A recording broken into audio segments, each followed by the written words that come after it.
Jesus closed his eyes. His hand rested gently over the boy's heart, and for a moment, the world itself seemed to pause. No wind stirred. No bird called.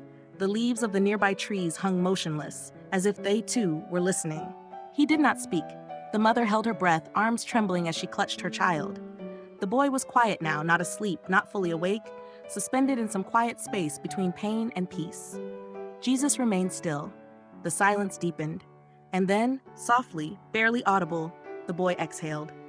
A long, slow breath that loosened the tension in his limbs, his brow unknotted, his fingers once curled into fists opened like petals in the morning sun.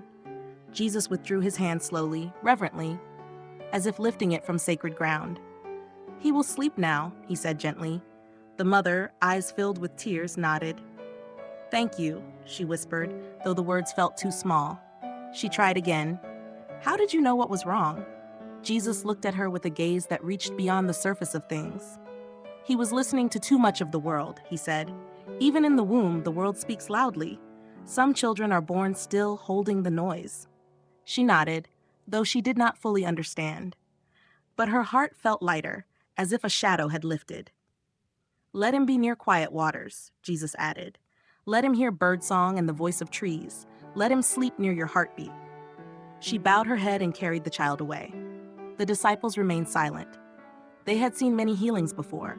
Blind eyes opened, lame legs walking, fevers broken with a single touch, but this one was different. There had been no command, no gesture of power, no spectacle, only stillness. They walked on. The village slowly stirred to life around them. Smoke rose from hearths. The bleating of goats echoed between stone walls. Children chased each other through the streets. Old men sat in circles, speaking of the weather, the Romans, and the price of wheat. But Jesus moved quietly, as if the whole village were simply an extension of the hillside, the fig tree, the wind, the dawn. He stopped beside a well. A woman was drawing water with difficulty. The rope was frayed. The bucket creaked as it rose. She was older, her back bent, her hands cracked from labor. When she saw Jesus, she hesitated, then lowered her gaze. "Peace be with you," he said. She looked up, surprised by the gentleness in his voice. "And also with you, Rabbi," she replied, "though peace is not a frequent visitor here." Jesus sat on the edge of the well. "Tell me," he said, "what would peace look like to you?" She blinked, confused. "I do not know," she answered slowly. "I suppose fewer burdens, fewer mouths to feed, a day without pain in my hands, a night without fear." He nodded. "Then peace is not far from you. It is shaped by what you long for." She frowned. "But longing does not bring bread." "No," he said, "but longing shows you where to place your hands." She looked at her hands, rubbed them together, as if searching for understanding in their scars. Jesus smiled gently. "Even the earth opens to those who love it. What you carry is seen, not by all, but by heaven." Tears welled in her eyes. She nodded once, bowed slightly, and returned to her task. The disciples watched from a distance. None spoke. Later, they sat beneath a tree near the village square. Children gathered around, curious but cautious. One of the younger boys handed Jesus a fig. He took it, bowed his head, and gave thanks. Then he broke it and offered half back to the boy. "Why did they come to you?" Matthew asked, watching the children with wonder. "You say so little, and yet they come." "Because I say so little," Jesus replied with a quiet smile. The children laughed, chasing each other again. "Do you mean they are drawn to your stillness?" Jesus nodded. "Yes. Stillness is the language of the heart. Children remember it. The old remember it. Even the birds speak it." Thomas, always the thinker, said, "But what of those who are lost in noise? Who chase power or pleasure or gold?" "They are not evil," Jesus said, "only afraid. Noise is armor for the soul that has forgotten its own shape. Stillness can be frightening because it shows us who we are." "And who are we?" asked Bartholomew. Jesus looked at him, deeply, tenderly. "Beloved." They sat in silence for some time. The sun rose higher, heat shimmered in the air. Somewhere, a songbird began to sing, soft and clear. A woman nearby hummed as she kneaded bread. The ordinary holiness of life moved all around them. Jesus turned his face toward the hills. "Come," he said. "There is a place I want to show you."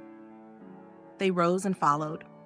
They walked for hours, leaving the village behind, the road winding through olive groves and stony fields. Eventually, they reached a place where the land opened to a wide, silent valley. A brook ran through it, and tall grass bowed in the wind. Jesus stopped. "This is the garden of listening," he said. Peter looked around, puzzled. "I hear nothing." Jesus gestured to the stream. "It is whispering." They listened. Indeed, there was sound, the gurgle of water, the rustle of grass, the hum of bees, but it was gentle, like a breath. Jesus sat upon a stone and closed his eyes. "This is where I go," he said, "when the cries become too many, when even compassion grows heavy." The disciples sat too. They waited, not for teaching, but for presence. After a while, Jesus opened his eyes and looked at them. "Let me ask you a question," he said. They nodded. "What if your purpose is not what you do, but how you are? Not your tasks, but your tone? What if the world needs your gentleness more than your greatness?"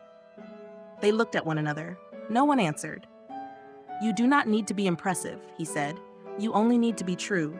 A long stillness followed. A hawk circled overhead. A breeze carried the scent of rosemary. Somewhere in the reeds, a frog croaked. Then Jesus stood. He reached into his pouch and drew out a small loaf.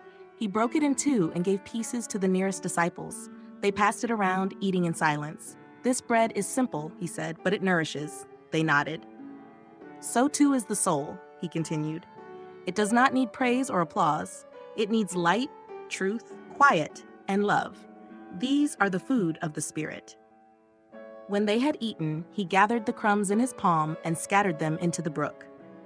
"Even the smallest gift returns to the stream," he said. The sun began to dip toward the western rim of the valley. Shadows stretched long and blue across the ground. Jesus turned toward them once more. "When we leave this place," he said, "you will carry silence with you. Do not treat it as something fragile. Treat it as something strong. Stronger than noise, stronger than anger, stronger than fear." John, who had been weeping softly, whispered, "And if we forget, Master?" Jesus came to him, touched his shoulder. "Then return," he said. "To the fig tree, to the mountain, to the garden. Silence will wait for you." They walked back in silence. The sky above them glowed with the gold of evening. One by one, stars began to appear, and as they descended toward the village, the world did not feel heavier. It felt holy